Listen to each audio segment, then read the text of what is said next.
ان محمد الامين مش عارف هو زعلان ليه، هو فعلا بتاع كيف كان بيعمل توريدات الامين، لا انا قلت غلط، والنهارده واحد صاحبي كلمني قال لي هو زعلان ليه؟ هو مش فعلا بتاع كيف، انما المليارات دي جت منين يا محمد يا امين؟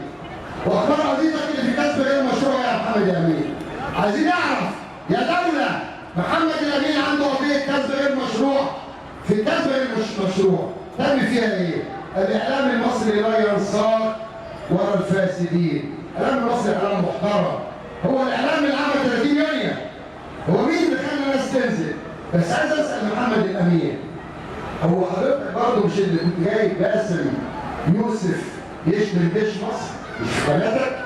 وانا اللي وقفتهولك بدعوه مني انا. مش برضه اللي انت اللي كنت عندك منى الشاذلي بتشمل جيش مصر؟